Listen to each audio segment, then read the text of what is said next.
উত্তরা পুরোটাই অটোরিকশার দখলে গেছে। প্রচুর পরিমাণ এই অটোরিকশা আছে, পুরো উত্তরাকে দখল তারা।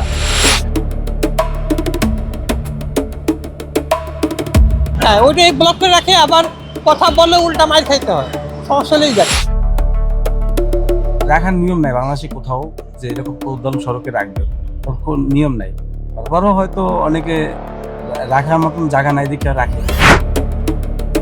একসময় রাজধানীর সবচেয়ে পরিকল্পিত ও পরিচ্ছন্ন আবাসিক এলাকা হিসেবে পরিচিত ছিল উত্তরা, কিন্তু এখন সেই উত্তরাই যেন হকার, অবৈধ পার্কিং আর ব্যাটারি চালিত অটোরিকশার দখলে। প্রধান সড়ক থেকে অলিগলি সবখানেই বিশৃঙ্খলা।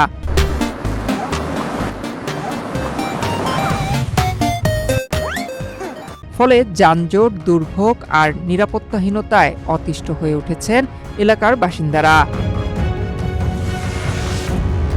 সরেজমিনে দেখা যায় জসিমউদ্দিন থেকে রাজলক্ষ্মী পর্যন্ত প্রধান সড়কের একাধিক স্থানে সারি সারি গাড়ি পার্কিং করে রাখা হয়েছে।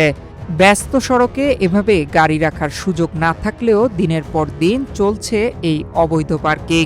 এ বিষয়ে জানতে চাইলে এক চালক উল্টো নিজেদের অবস্থানকে বৈধ বলেই দাবি করেন। প্রধান সড়কের উপরে রাখার নিয়ম আছে না, দেখেন এখানে রাখার নিয়ম নাই বাংলাদেশে কোথাও যে এরকম প্রধান সড়কে রাখবে, কোন নিয়ম নাই। তারপরও হয়তো অনেকে রাখার মতন জায়গা নাই দেখে রাখে। এই যেভাবে রাখছি এইভাবে রাখলে মামলা দেয় না। যদি আমরা এইভাবে রাখি সামনে প্রধান সড়কে কিভাবে গাড়ি রাখা যায়?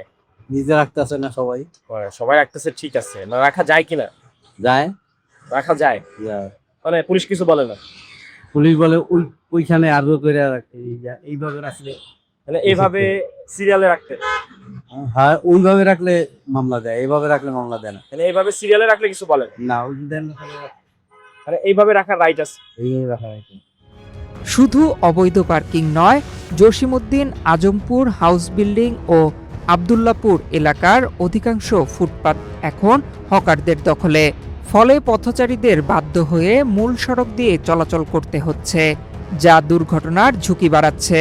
হকারদের কারণে যানজট ও জনভোগান্তির বিষয়টিও স্বীকার করেন এক ব্যবসায়ী। হ্যাঁ, সমস্যা তো একটু হয়, মানুষের চলাচলের জন্য, সাধারণ মানুষের, জনগণের চলাচলের জন্য একটু বিঘ্ন ঘটে, যানজটের সমস্যা হয়। তাই এগুলো মনে করেন ম্যানেজ করে সবাই যদি মিলেমিশে সুন্দরভাবে চলাফেরা করে তাহলে সবার জন্য বেটার। পুলিশ তো বলে, সিটি কর্পোরেশন বলে, সিটি সমাজে আপনার হামলা দেয়, উড়াই দেয়, বলে দেয়, আবার বয়ে যায় সবাই। কিছু লোক আইসা এখানে চালায়, ঢাকা শহরে চালায় বেশি টাকার জন্য, লোভনীয় জিনিসটা। এই কারণেই মনে করেন যে যানজটও লাগে, অ্যাক্সিডেন্টও বেশি হয়। ওনারা যদি পরিচালনা করে, ভাই রাস্তা একটু ছেড়ে দেন, লোক দাঁড়াইলো, আমার সমস্যা হচ্ছে, আপনি একটু রাস্তাটা ছেড়ে দেন, তাহলে কিন্তু হয়ে যায়, সমাধান হয়ে যায়।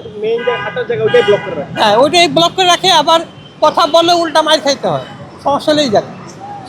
এর সঙ্গে যুক্ত হয়েছে ব্যাটারি চালিত অটোরিকশার বেপরোয়া চলাচল। উত্তরার প্রায় প্রতিটি মোড়ে শত শত অটোরিকশার জটলা, অধিকাংশেরই নেই বৈধ নিবন্ধন বা প্রয়োজনীয় কাগজপত্র। ফলে ট্রাফিক ব্যবস্থাপনায়ও তৈরি হচ্ছে বড় চ্যালেঞ্জ। প্রচুর পরিমাণ এই অটোরিকশা আছে, ডাইনে এবং বামে, উত্তর খান, দক্ষিণ খান, বাওনিয়া, এগুলি মিলাইয়া প্রচুর, যা পরিমাণ গুণা হিসাব ছাড়া, পুরো উত্তরাকে দখল তারা। আপনারা একটু লিগে যান, লিঙ্ক রোডে যান, চলতে পারবে না তাদের জন্য। রাইট হইলে দেখবেন যে কি অবস্থা তাদের। অটোরিকশার জন্য মানুষের পুরোই সমস্যা। এই অটোরিকশাগুলো যদি সরকার আপনার উঠে দেয় তাহলে আমাদের দেশের মানুষ স্বস্তি পাইবে। বাসিন্দাদের অভিযোগ, ফুটপাত দখল, হকার ও অটোরিকশা সিন্ডিকেটের বিরুদ্ধে কেউ প্রতিবাদ করলেই হুমকি ধমকি, এমনকি মারধরের ঘটনাও ঘটে। কয়েকদিন আগেই রাজলক্ষ্মী এলাকায় ফুটপাত দখল ও চাঁদাবাজিকে কেন্দ্র করে ককটেল বিস্ফোরণ, ধাওয়া পাল্টা ধাওয়া এবং অস্ত্রের মহড়ার মতো ঘটনাও ঘটেছে। যদিও সিটি কর্পোরেশন ও আইনশৃঙ্খলা বাহিনী মাঝে মধ্যে উচ্ছেদ অভিযান চালায়, তবে স্থানীয়দের দাবি অভিযান শেষ হতে আবার আগের অবস্থায় ফিরে যায় সবকিছু। তাই লোক দেখানো অভিযান নয়, উত্তরাকে দখলমুক্ত করতে স্থায়ী ও কঠোর ব্যবস্থা নেওয়ার দাবি জানিয়েছেন বাসিন্দারা। নয়ন বিশ্বাস, বাংলাদেশ প্রতিদিন।